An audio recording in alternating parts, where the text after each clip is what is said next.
Hello, I'm Julian Littleford, and first off I'd like to thank Abby for being my demonstrator today.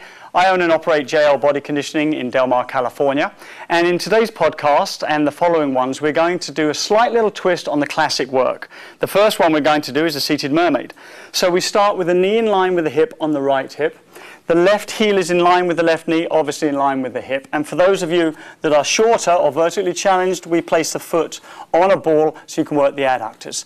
We don't need it for Abby, so we'll leave that right there.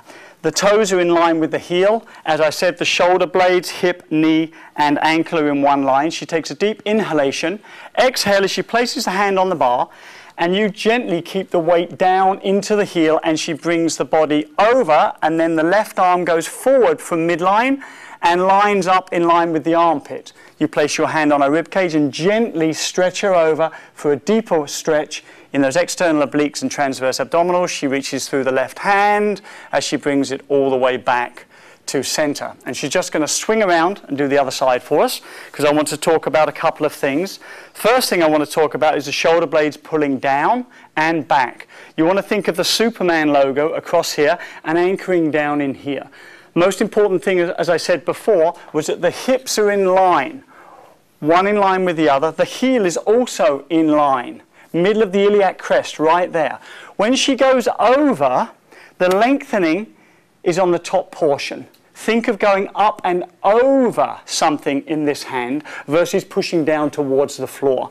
When she brings the arm forward, when you bring the arm forward from midline, you feel the stretch immediately when you come over, versus bringing it up and over where you only get the stretch from this point here, which is your midline.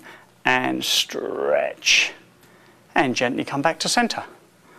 Okay, and that's version 1. Okay, this is version 2 of the seated mermaid, adding a little bit more of balance and a little bit more of a challenge on the external and transverse abdominals. Okay, you're going to start sitting on this hip with both legs out towards me.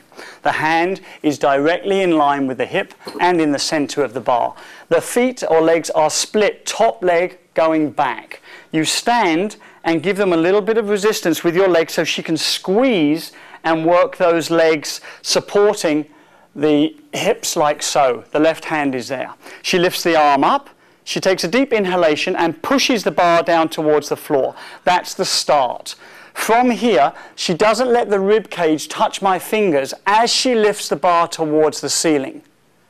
When she goes back over, she does not let the rib cage touch my hand here. So she's going up and over the finger versus through it. She comes back up. The rib cage lengthens, she comes up and over my fingertips there for the left side.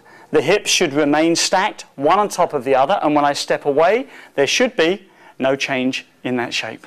Okay, thank you very much for joining us today. Those are two slightly different versions of the classic exercise, and it should just add some little bit more of increased awareness throughout the area from the bottom rib to the iliac crest, to make it longer and leaner versus shorter and fatter. Thank you very much for joining us, and we'll see you next time.